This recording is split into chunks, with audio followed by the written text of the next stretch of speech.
So welcome back, everybody, to the 24-hour podcast marathon fighting against pancreatic cancer. We're sitting here with Nick from Noon Shift. How's it going today, man? Yeah, good mate. How are you? Doing pretty good. Doing pretty good. Just kind of getting through the day. You know, that's after the week that I've had, it's like that's all you can really do at this point. So, Oh, 100%. Yeah, yeah. get through it, eh? So, for anybody that's just kind of getting to meet you for the first time, I know we were trying to figure out the last time we had you on, but I think we kind of settled on February.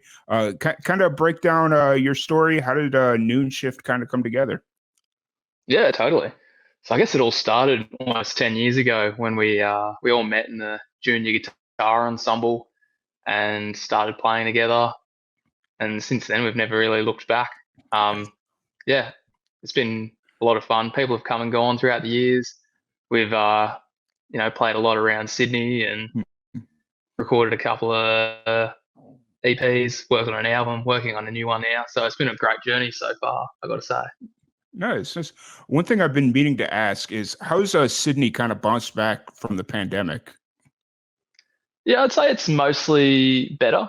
I Okay. think, yeah, no, I guess no one's really talking about the pandemic as much. Maybe like the cost of living crisis is like more of a thing Hmm. that's on people's minds when it comes to like, going out and getting tickets and buying drinks and catching Ubers and stuff. So that Fair, feels like more of the barrier these days. fair enough. Are you guys as like Sydney's? You guys haven't lost that many venues, or are you guys still losing venues? Because I read an article not long ago that a lot of the local venues in Australia were closing down.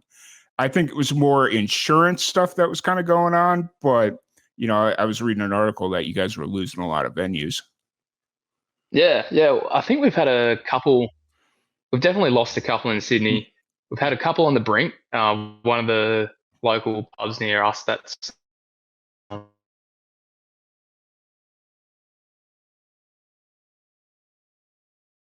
yeah,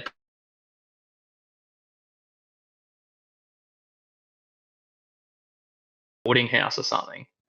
Um, so that one in particular has been on the brink. I think the thing that we did notice is that like there was one venue that was quite small that shut down, and maybe that's a Hmm. bit of a problem. Those really small venues, they need the support because I guess that's where a lot of bands get their start. Hmm. What was it, Frankie's Pizza or something like that? Yeah, well, that was a super popular venue. That actually Okay. slipped my mind. That got shut down because they're building a new train line. So yeah, I think the local community was pretty hurt about that one because yeah, that's always been a favorite venue for pretty much everyone in Sydney. It's a great spot. Well, was a great spot.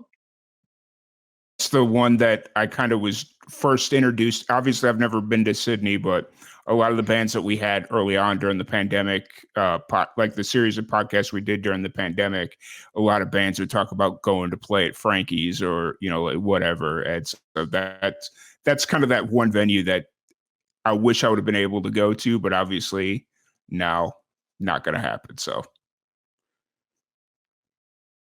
oh, did I lose you?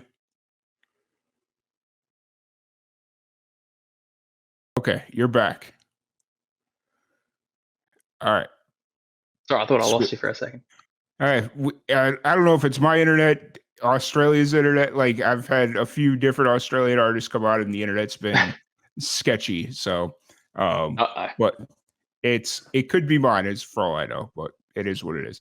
Um, so you mentioned that you're working on a new album. What's kind of been going into that process? How long have you been working on this project? This one's been in the works for a good while. At least in terms of from the day we started writing the first songs, it's been over 2 years now. So we actually, I wrote all the songs for this album, and then we recorded the other album because we had a delay due to the lockdowns. Mm-hmm. So yeah, we're only just now getting to record those songs that we wrote 2 years ago. But I'd say since then, the process, like since we've been able to get the ball rolling, the process has been pretty smooth, pretty fast. Um, yeah, I think as we've gotten more experience with recording ourselves, it's just gotten quicker and easier, and we kind of just know the workarounds for things. And yeah, it's definitely it's definitely easier. Still a good Yeah, challenge though. yeah, I feel that. Is how far into the recording process are you? Is it like done, or are you still got a bit to go? Very very late stages. I say we've done pretty much everything except the vocals. Mm-hmm. About maybe 70% of the way through the vocals. I'm actually, after we finish this call, I'm about to head on home and record a bit more. Um, so yeah, it's very much a work in progress with that, but we're chipping away at it slowly. We're hoping to have maybe a month. That's what we're aiming for. But with these things, you can't rush them too much, but we try our best. Yeah, for sure. You definitely don't want to rush it, but since you're Nah, doing it yourself, it's like you feel like you can move as fast as you want to move. And sometimes it's really hard to ignore, like, oh, I've got like 7 hours. Let's just get this done. But you just got to kind of let the process take its time and, you know, so yeah, it can be a tricky thing. Sometimes you record something and then you end up going and listening to something else you recorded. So mhm. I might be listening, instead of spending the time that I was planning to spend on recording vocals, I might start listening to the vocals I did yesterday. And I realize, oh shit, that needs to be redone. Yeah. So it's kind of, you feel kind of lazy because you're just sitting there listening to stuff. But at the same time, sometimes you do that to just slow down for a second and listen over things, make sure it's all smooth before the world Yeah. hears it, Yeah. It's being proactive in the process. It's like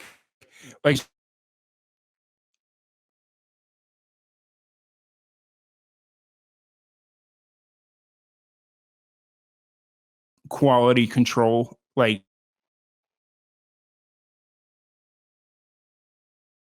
sure that you're putting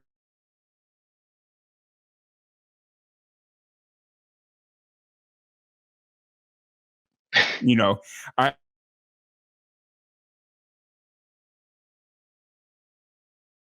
see checks, and it's like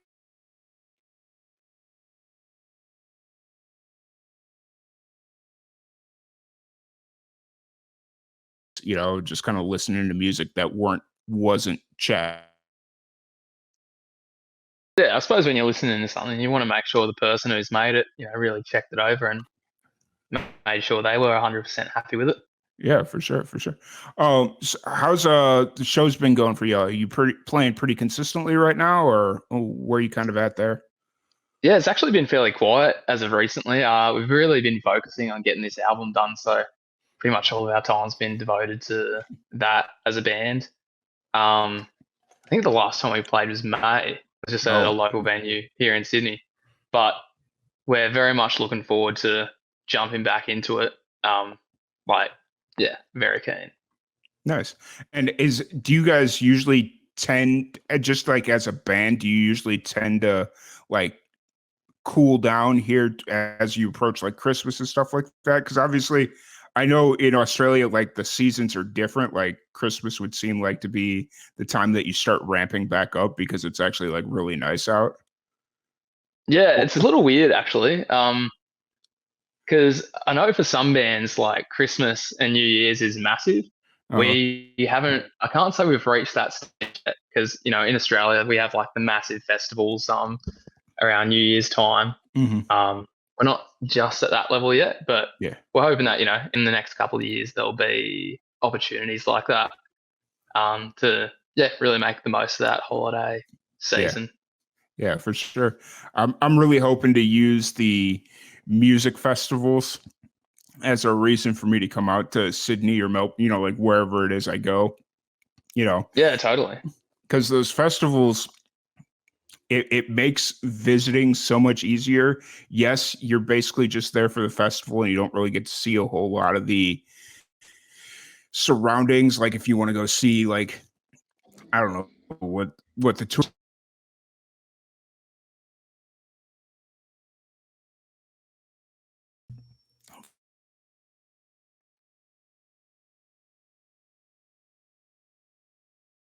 spot, and it's like cool. I don't have to travel from between Melbourne, Brisbane, and Sydney. Yeah, sorry, I think I missed a bit of what you were saying there. Had a bit of a dropout happen.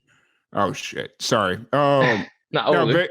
basically all I was saying was the festivals are cool because it kind of brings all the musicians in one place and I don't have to travel, like especially somebody that's coming from out of town. Yeah, totally. What Aussie bands would you say you're most excited to see if you were to come to Australia I and do mean, a festival? right now I'm kind of like reassessing the scene because a lot of the bands that we were originally working with and we'd built a really good rapport with aren't really playing together anymore. Like they're all Ah, either right. on hiatus or they broke up or they're doing different projects now. So it's like we're kind of reassessing the scene. But definitely y'all, there's a couple of bands that I thought were still together that they're not together. So it's just like, okay. So yeah, it's work. I'm kind of taking the next couple of months to like see what the scene's doing and try and get myself back into it. Yeah, totally. Yeah, I So reckon that's a great idea. yeah, it's one of those things because I feel really bad saying that because obviously with the pandemic, it was really easy to get Australian bands to come on to the podcast because we're all doing the same thing. We're just sitting at home doing nothing, no matter what time of day it is. But now, when it's like a perfect time for me to sit down, y'all are at work or school or whatever it is you got going on during the day. So it's not as easy to sit down with an Australian artist as it was even a year ago. But, you know, Yeah, changing times, hey? yeah. Yeah, yeah. Um, so as you kind of go through this process of working on the album, are you primarily the one acting as the engineer for this project, or is it kind of like a collaborative effort of the band? It's a bit of both. We've kind Okay. of always taken a hybrid approach with our recording, where we record the drums in like a proper studio, where with like a good engineer, and he always takes really good care of it. His name's Clay, top Mm, bloke. Um, yeah, so he's always taking care of the drum recording, and I guess each time it's mostly been me doing the mm, engineering side of things for pretty much everything else. Not that everything else is particularly hard, yeah. but I think each time I've learnt a little bit and carried forward something that we can take into the next recording session, which is yeah, definitely meaningful. Yeah, for sure, for sure. That's important as well. Like, you know your strengths, you know your weaknesses, and you kind of work together as and obviously having one person that just kind of, um, I don't want to say takes the lead because in a band environment, that's probably it. I guess it kind of depends on how the band's structured, but just kind of, just finding a way that works for you is always really good. So Yeah, 100%. It yeah. makes all the difference. Yeah. So other than that, what have you been doing outside of music? What's Nick do when he needs to get away from the industry for a bit? Ah, far out. To be honest, I'm probably not in the industry enough to even need to get away. So it's pretty good. Fair. I suppose a lot of bands or artists are like, far out, this music stuff's really a pain in the ass doing this and that. But for the most part, yeah, it's still very much a hobby, and uh, we really enjoy the time we spend doing any part of it. So Yeah. luckily, we don't need to have that get away. But I suppose when we get the chance, we'll head down to the pub and have a drink, take it easy. Yeah. Just I the feel that. regular Aussie kind of life. Maybe go down to the beach a bit this summer. We've just Fair. about a cold winter, so I think we need to make up a little bit. Yeah. That's what worries me. We had such a hot summer and we're supposed to have such a cold winter. It's like, man, Uh, it was so hot this summer. I was kind of looking forward to the winter, like a normal winter, but then everybody's like, "Oh, it's going to be cold this year. It's going to be wet. It's going to be cold." And I'm like, "Can I go back to the summer, please?" Like, I just come promise to I'll never. Australia, you'll be right. Yeah. Right, right, right. Um, that's definitely like the thought process that goes through my mind because it's like if I could find a place to just hang out for like 4 months and escape this weird winter thing that we do here in Texas, it's like that would be amazing. So, Yeah, 100%. um, But yeah, no, I appreciate you taking the time to sit down and chat with me a little bit. Obviously, the internet's been having a little fun with us here today and made things a little bit interesting, but it is what it is. Yeah, 100%. Um, That's all right. if anybody wants to check out anything Noon Shift's got going on or wants to catch a show or just listen to your music, where's the best place to find you? I suppose like most artists, we're pretty much everywhere. Spotify, Apple Music, YouTube. If you can think of it, we've probably found our way to.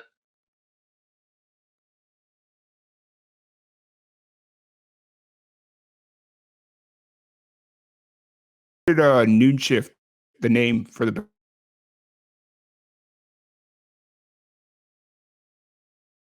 Reading an article. It was like a newspaper article from like the 70s or something where we read about. It was actually my grandfather used to be a cop, and he got a little article written in the paper, and they described him as the afternoon shift detective. I was like, oh, that kind of has a nice ring to it, afternoon shift detective. And then I took it to the rest of the band. I was like, oh, I've got the sickest name, afternoon shift detective. That's a great name, don't you reckon, guys? And they're like, it's a bit long, don't you think? Yeah. So we shortened it, cut out the ends, and noon shift Nice. is what it is now. Nice. That's cool. And you said Noon Shift's been together about 10 years? Yeah, about 10 years we've been in operation. So. Awesome. Awesome. Well, Nick, once again, thank you so much for joining us. Really appreciate you taking the time to sit down and chat. Yeah, And no worries. we will be back in a few minutes here after this break.